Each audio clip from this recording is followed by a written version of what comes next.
Hello interwebs, welcome to Let's Fix Computers. I've got a MacBook Pro A2338. So this is an M1, if my memory serves me. And apparently it doesn't turn on. It says for disposal on the lid. So I suspect the customer has gotten this from somewhere where it was getting thrown out. So let's see what happens when we plug this into the Paul Daniels meter. Whoop. Ooh, look at those spikes there. That is a short circuit. Laptop's trying to power up and something is going no. Let's unplug that. Nice clear victory there. And again, the Paul Daniels USB Type-C meter makes this really easy to spot because you get that nice bar graph. All right, let's get the back cover off of this and see if we can spot anything. Ooh, that's a lot of damage. Okay, well, this thing's pretty liquid damaged. Got a load of splattering in here. Something sticky there. So, cola, something or other, doesn't matter what. So we've got corrosion on the logic board there. Plenty of splattering here. Probably more on the other side. This is a logic board out option. So, alright. Well, I'm already warming up the ultrasonic cleaner for another laptop that was brought in by the same customer. So, it's entirely possible that these are both going to get lumped into the same job here, or even the same video. I'm going to go ahead and pull the logic board out of this, and we'll put them both in the tank for naughty logic boards.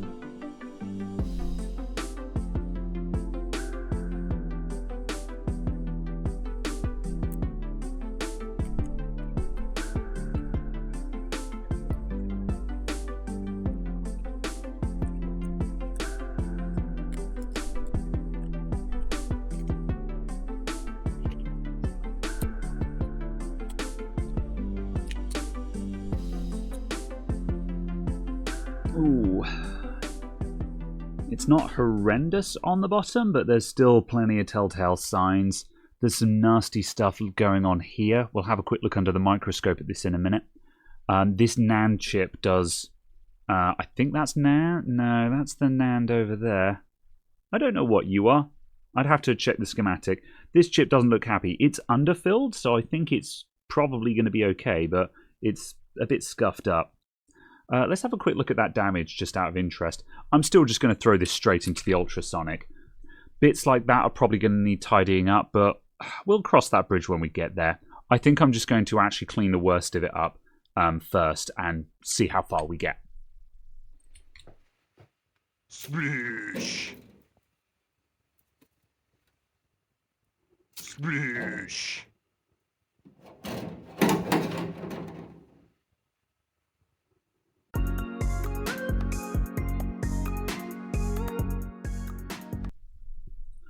Let's have a look at our results. So the Apple Silicon one looks like it's come out pretty decently. We've removed all the just general scum from around there, and back of the board, that chip, that tarnishing and stuff is gone. And even that area there that looked pretty scummy, those caps still look pretty bad, and I'll take a look at those under the microscope and measure them in a moment. But all in all, the board looks a lot better. So I like the look of that. So this was our previous nasty zone, and you can see how there's some discoloration on the solder points there. However, the corrosion is gone, so I would wager that those are going to be okay. Certainly enough to test with. Let's check the other side. So yeah, that area still looks pretty rough, but we've taken the corrosion off of it. Let's just beat that section out and just see what's going on there. I'm going to pull up the schematic for this as well and find out what that actually is. Let's see, and that's up there. That's what we're looking at. You, what are you? That's the spot I'm looking at. What are you? Touch, 1V8 touch. Power to the touch bar, maybe? Either way, we've got a couple of capacitors and an inductor. Let's see if those capacitors are shorted. So that is 5 volt to ground.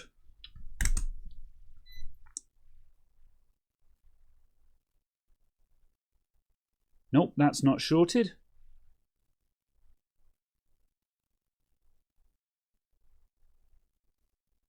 And neither's that one.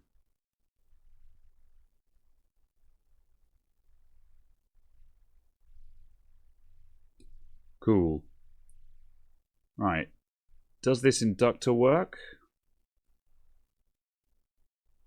Maybe. 16 ohms.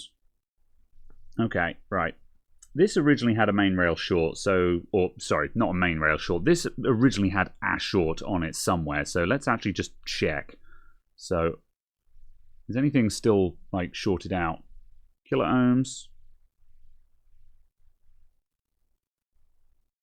That's low. Yeah, we still have a main short. This capacitor is still shorted. Okay, that is not a capacitor. It's just a very brown-looking inductor.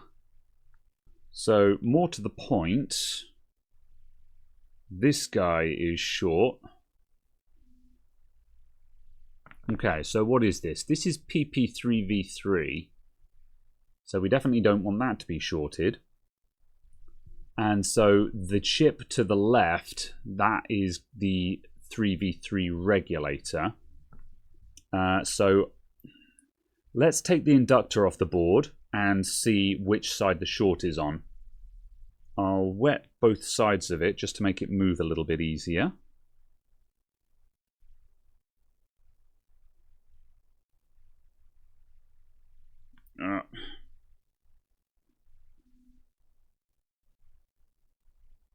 I'm going to point away from this cover here.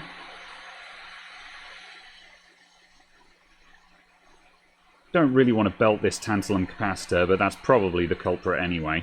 Well, it might be. Hopefully it is, because that's easy.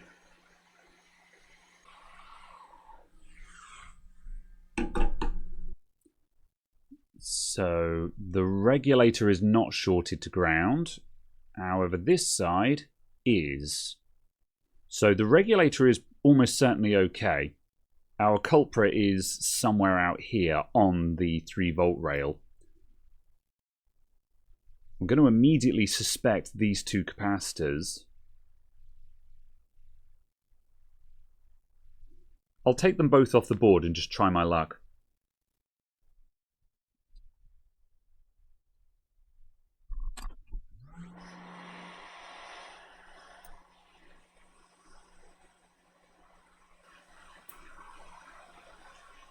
Ground plane putting up a fight there.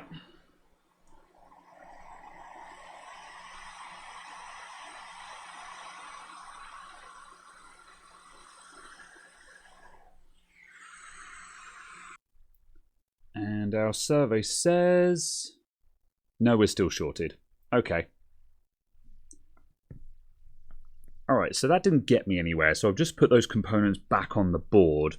Let's look at this a bit more systematically. We have a short on our 3v3 rail here. So let's think about where this rail actually goes. What could be our suspects?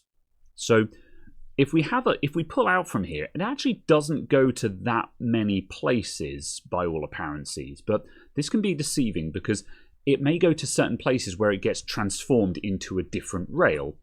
But so let's narrow that down. Firstly, it's going up here to RC 412 and 413. So that then goes into this chip here. So what is all of this about then? Let's just search for that. That is a discharge circuit. That is QC410, which is a dual MOSFET package. And RC14 and 12 and 13, those are resistors. And they're 330 ohm resistors. So if that is our short circuit, then we should see the short circuit on the other side of them. But because they're resistors, that's very, very unlikely. I'll just quickly measure those. So on this side, we have our short circuit. On this side, We are not shorted. We have 165 ohms to ground, which is completely arbitrary. It doesn't matter what the number is. It's not 0, which is the point. It's not our short circuit. Fine. Okay, so it's not that. Cool. Where else are we going? We've got those capacitors that I suspected. We've got another resistor here that's going somewhere else. That goes to... So that one is called P-good. So that's a feedback. That's going to somewhere else. Oh, it's going back to the regulator. So this resistor goes back into the regulator so the regulator can monitor the output from this and measure how much voltage is coming out of it. Fair enough. So that's not going to be our issue. We already know that the regulator is not at fault because we took off this inductor and we did not see a short circuit here. So we've no reason to believe that there's an issue with the regulator. Okay, where else are we going? We're going down to here. What about this? What's this? Search. Keyboard backlight, PWM level shifter. So this is providing power to the keyboard backlight. Okay, well, how might we know if this is faulty? Well, if the output from this chip is shorted, then there's a good chance that it could be our issue. So let's measure the output. It's basically taking an input PWM signal and then changing the voltage of it at the output. So let's measure pin 4 on this chip. And pin 4 is that one there. So if we measure this spot here, we'll see if that's shorted. Nope, that's got kilo ohms on it. So that's not our issue. All right. So where else are we going? We go all the way up here. We're going over here. What's this? That's the fan connector. Now, if we look at that area on the logic board, that's all the ways up here. There's our fan connector. Now, this area was completely untouched. Now, it's a fan connector. I guess we'll check the output of it, but man, we've no reason at all to believe that there might be a problem here, but whatever. I'll do the same thing. I'll take the output from that. So if we look at this chip, you can see we've got a PWM signal coming from the output here that goes into the fan to control the fan speed. So let's just check that output and see what it's doing. And no, that's not shorted either. Fine. Let's see, we've got something down here. What are you? That is display power sequencer. Ooh. Okay, well that would be bad. That's outputting PP3V3 LCD. So this is the logic power to the LCD. Well, we don't want that to be shorted. So sure, let's check on that as well then. So I'll find that on the board. And we want to measure pin 5, which is there. Oh, interesting. That looks like an error on the schematic. The schematic says pin 5. The board view says it is pin 4. And looking at the board itself, I find pin 4 to be substantially more believable because you can see that's coming up into the resistor that is being used as a current sense resistor. So let's see if we can... Also goes over to that test point there, so we can check it there. And it's not shorted. All right. Next. All right, now we're going to the other side of the board. Now we've got some areas coming down. This chip here, this was that chip that had stains on it and stuff. And I said, oh, that doesn't look very good. And it got cleaned up. So we've got a capacitor here, and we're also going to this here. What are you? So this is, again, that's outputting straight into this chip and all the things around it. So this would be incredibly suspicious because this area was in rough shape. So this looks extremely promising. So what actually is this? Let's just search for that as well. And that is Wi-Fi Bluetooth module. All right, this is our Wi-Fi chip then. Very well. So let's take a closer look. So here's that area. We've got a capacitor here, and there's the current sense resistor, where the rail is getting transformed into the power rail into this chip. And oh, you don't look too happy. That guy there.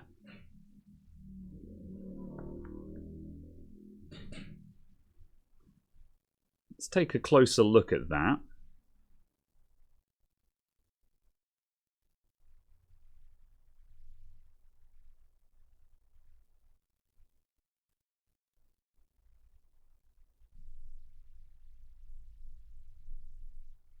That looks extremely knackered to me. It's not cracked, but yeah. I can see a world where that guy's had it. That one... Oh, for a moment I thought that one didn't look too hot, but that's just the underfill on it. Whereas this one... That's not underfill. The actual component itself looks like it's burnt. Almost looks like the enamel itself has had a bad day. I wonder if I can dig that out. I haven't dug out underfill like this before. Let's try my luck. I'm going to try and sort of scrape away at that and see if I can dig it out.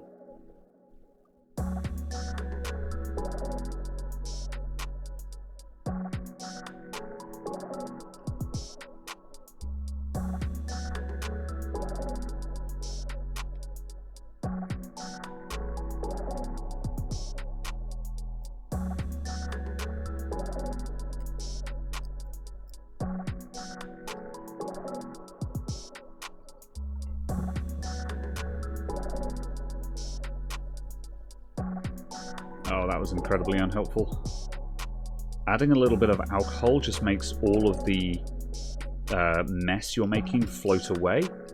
However, in this instance, it's also just made it so I can't see what I'm doing. Sometimes it helps, sometimes it doesn't.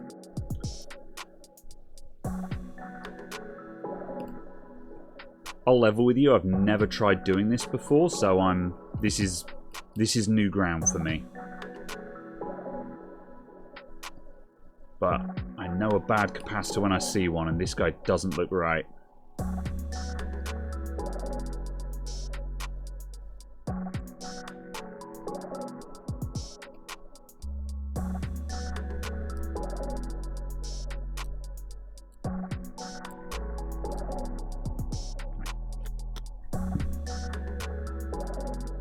Let's see if I can get in there with some solder. I have doubts at the moment.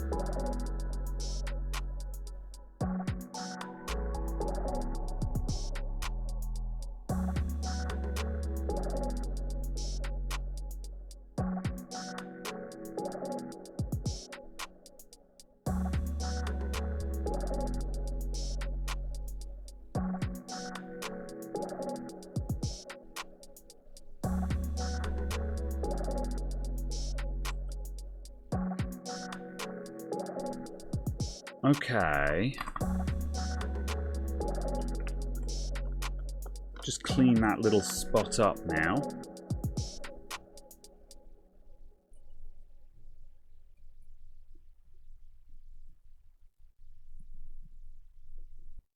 I think I mostly bullied that out, but now it's out, I can probably scrape away there a bit more, pull up those pads, and get a new one in there. Let's see if it's actually the problem first. So, let's go back to our problem point, which was back here. And let's see if we've achieved anything. Yeah, look at that. That's our short circuit gone. So, let's plug some USB ports into this guy over here. Let's see if this thing's going to go.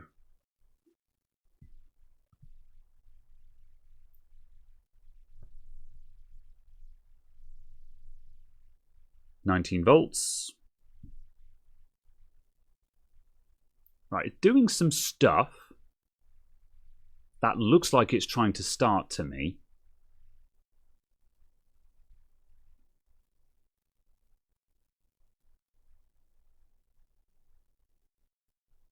It might not have everything it needs to start, though. Alright, it did something, and it looks promising. So we removed this guy here. Search. Okay, that's an 0402 10 microfarad. I don't have any of those. I could probably rob one from another board. However, also, it's part of a bank of bypass capacitors. Because we're on this underfilled chip, I'm not sure about this. I might break my rule of always replace, just simply because of where we are. Let's see if I can bring those pads up first. If I can get those pads up with some solder on, then I'd feel a lot more confident.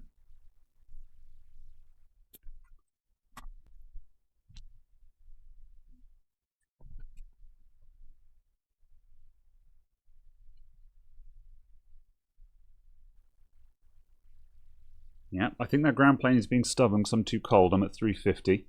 Let's go up to 380.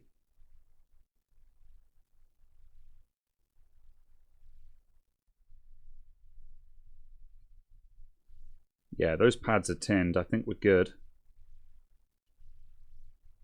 What happens if I try and wick? I'm kind of uncertain right next door to this underfilled chip. I'm a bit scared of underfilled stuff.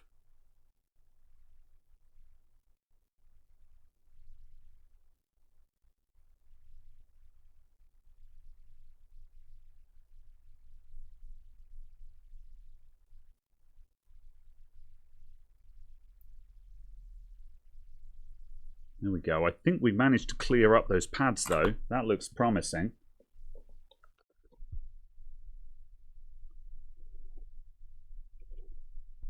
That looks a lot better than it did just then. Donor capacitor has been found, courtesy of a 00165 logic board, which has many of them. Right, let's put my small tip back on. I've got me some JBC tips now, so I've got a small J-tip that actually works as a special treat. So, let's put some flux down here and immediately get my new capacitor stuck on the flux syringe. Cool. And we're going to try and get some solder onto that pad. That's way too much solder. There we go, that's good. And now let's just see if we can get this guy on there.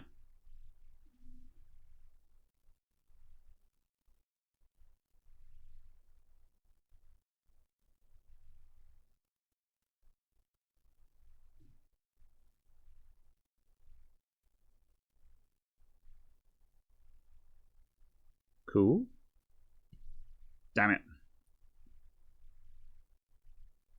Oh, I want it to be straight. Come on. Okay, let's quit while I'm ahead. Try and get the other side.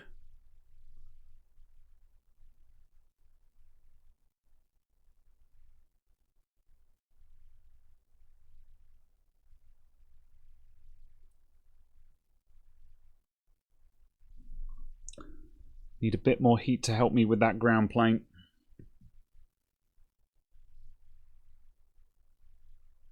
Alright, that's fine. The ends of those capacitors are both ground, so it's okay that they're touching.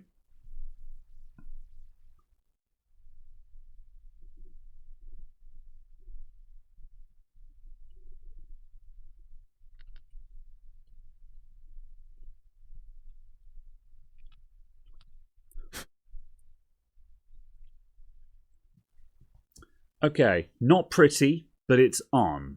I'll take it.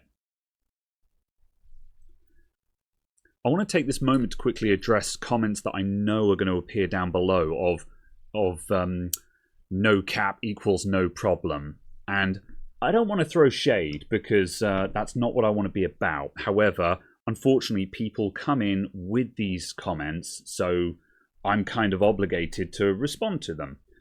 So lots of people have said in previous videos where I've taken capacitors off and replaced them, they're like, oh, the capacitor's just going to fail again. Take it off and leave it off. Well, in that case, why don't you take off the other capacitor next to it as well? What about these ones? Why not take those off because they're just going to fail? You know, why not take all of the capacitors off because they're just going to fail, right? Like, it doesn't, that theory doesn't work. That theory breaks down the moment you actually start interrogating it, where you just say, well, just rip off all of the capacitors that aren't necessary. Well, which ones aren't necessary? Are we just going to take off all of the bypass capacitors because they're failure points? So it doesn't work. And this is why I replace capacitors, because I work on the assumption that the PCB designer knows more about this than I do. And I know that doesn't always hold up, because the same PCB designer also put the backlight power rail directly adjacent to a CPU power line. But still, you get my point, you know. If we have the ability to replace the component, then we should. That's my belief. Now, I'm going to put this back in the chassis and see if it works. There's a good chance that the system is going to turn on and do something, but there's also a non-zero chance that the Wi-Fi chip is dead. And if the Wi-Fi chip is dead, then we're kind of done, basically, because what use is a MacBook that doesn't have Wi-Fi? It sure as hell doesn't have Ethernet.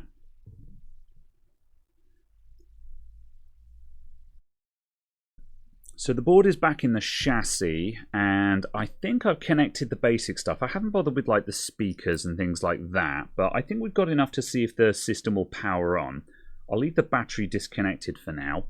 Let's see if it does anything. So let's open this up and hope that it doesn't catch fire. Pow.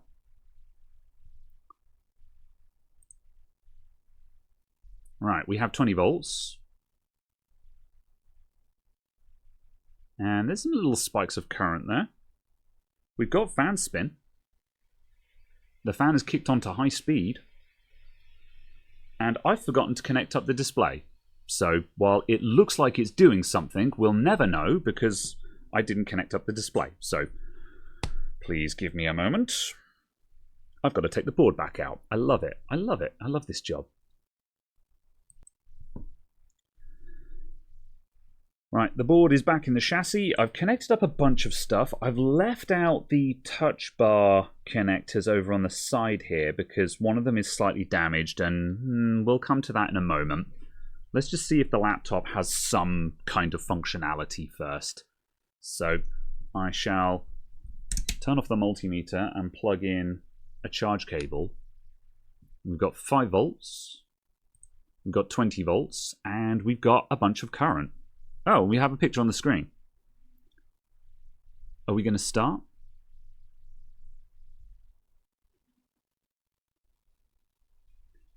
We've got high fan speed.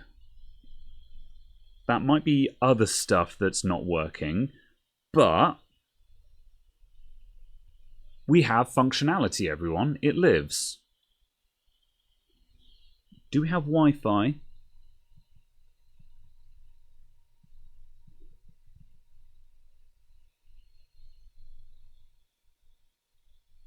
Okay, we've got a Wi-Fi icon in the top right, but I can't click on it from here, and I don't have a login for this laptop. I'm going to try and put it into recovery mode.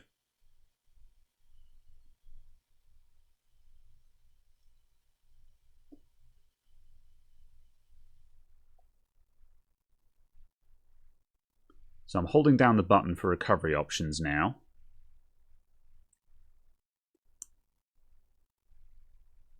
Loading startup options. And when we get to recovery mode, we should have the option of connecting to a Wi-Fi network, so then we can see if the Wi-Fi chip still works. I think we would have had a no Wi-Fi symbol on the login screen if it had been dead. Alright, yes, we have found Wi-Fi networks. The signal sucks because I didn't connect the antennas. However, it is seeing networks, which means the Wi-Fi chip works. Nice. Okay, that's good enough to be worth trying for the home stretch here. So I'm going to connect up everything else, and I'm going to see if we can fix that high fan speed. The lack of a battery would cause high fan speed, I think.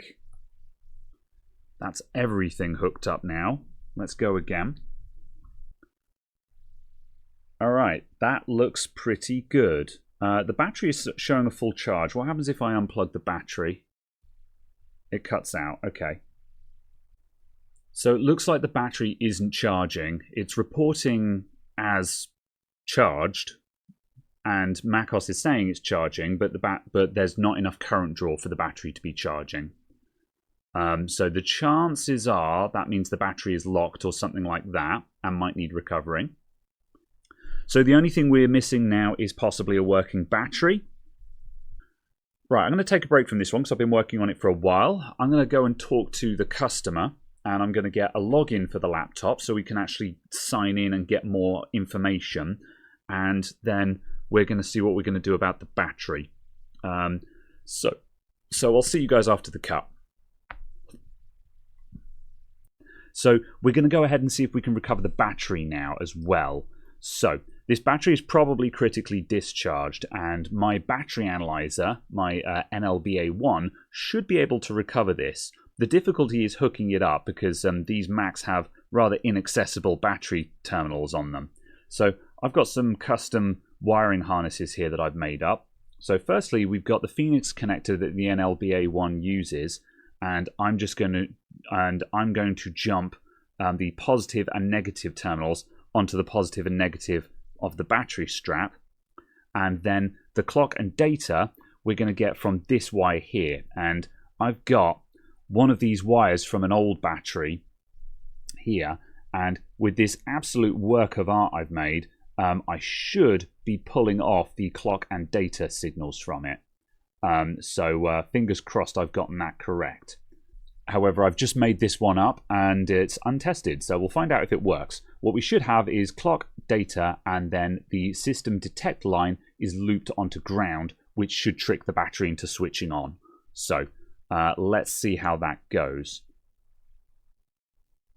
So I'll tin these battery terminals up, and we can wick these down afterwards, so it's okay to leave some solder blobs on there. Once we wick them down, this battery strap will go back on just fine.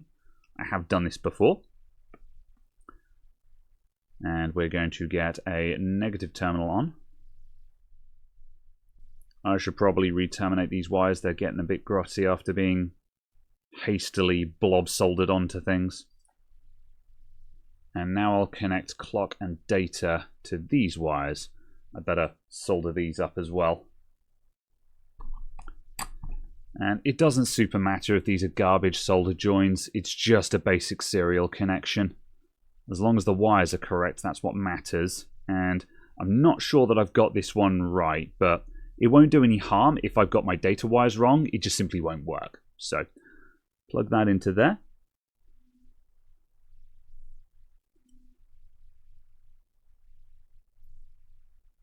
Okay. Now, I've got a Phoenix connector that should go into the NLBA1, and we should be able to try and communicate with this battery.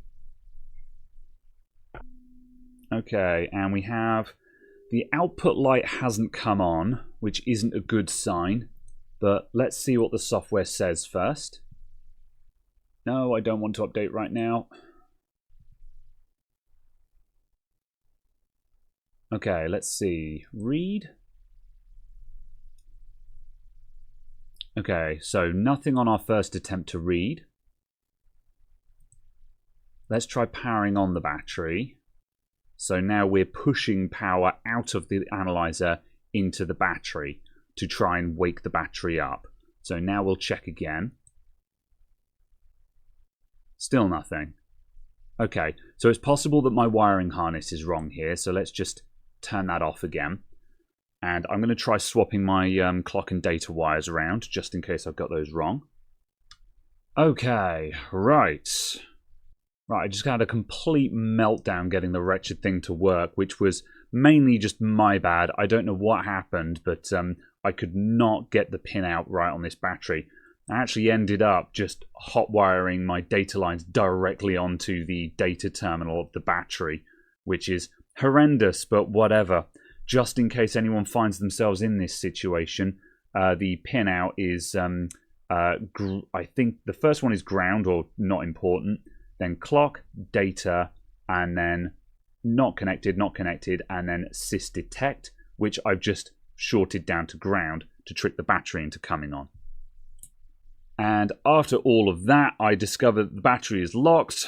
Those cells are down at, like, we've got 1.57, 1.25, 1.43. This battery is shot. That's turbo dead. We're done. New battery. I just wasted way more hours than I want to admit getting that sorted. Okay, let's get this knackered battery out of the laptop. So I'm going to put some isopropyl alcohol all around the cells of the battery just to start attacking the glue in there. It's okay just to spritz this liberally. Whoops, it's not conductive stuff. And now I'm going to get a spatula and just dig under the cells. There's a little ridge along the front here that you have to get over. However, there's a bump there, so I'm going to aim there, get under the cell, and move across and just start cutting through the adhesive under there.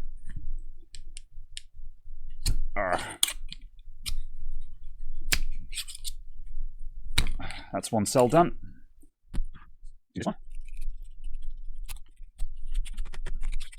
It's a bit scary to start doing these batteries, but once you've done a couple of them, you kind of learn how vicious you can be without damaging the cells. The important thing is these plastic spatulas make it super easy because as long as you're keeping the spatula flat, there's a really low chance, it's really low risk of damaging the cell this way, which just reduces risks. Whereas metal tools, they will scrape through the covering shockingly easily, and that's when you start putting yourself into a bit of a risky situation, where as soon as you pierce the cell, at the very least you've got some very toxic fumes coming into the room. Bit more. Come on, what's holding on at the other end?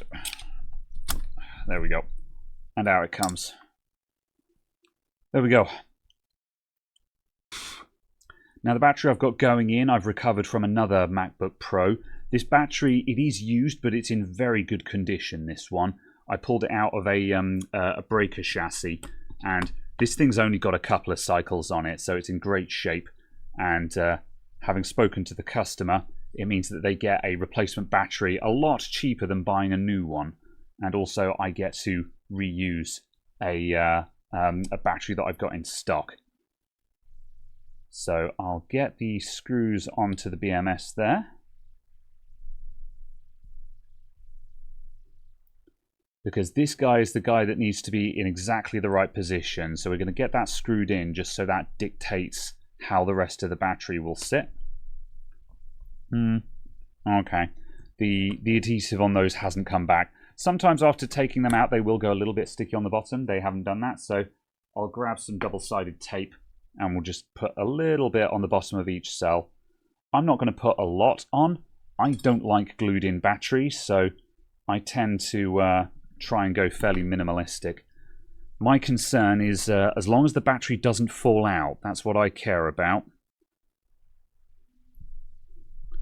Doesn't need to be bonded to the chassis, it just needs to not fall out if you hold the laptop upside down. And because I'm a genius, I've trapped the battery strap underneath the BMS. Let's just save that. Right. Oh, and finally, since this is no longer for disposal, this should come off with a little bit of isopropyl alcohol. So I'll just spritz some on there. And I'll just use my finger just to rub that in. And as you can see, that's quite easily dissolving the permanent marker there. It might need a couple of attempts to get that off. Might need a few reapplications. But also, if you just give it some time, the alcohol should be thin enough to get into the grain of the metal and just start attacking that marker. So I won't go to town on it right now because this might take some time, but you can see that that's fading already, and given a couple more passes, that'll easily disappear. Oh, there we go. Yeah, the cloth just took the rest of it off, no problem.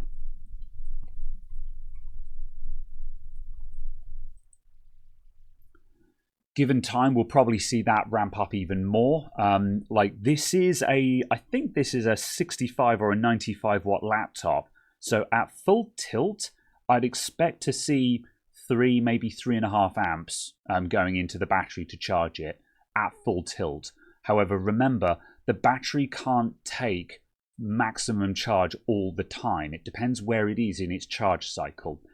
This is why the charge speed slows down when you're past 80% or so.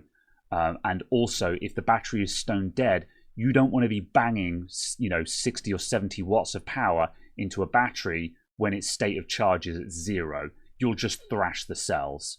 So we've got to let the battery get out of its slump and into its normal operating zone. Then you can give it the beans.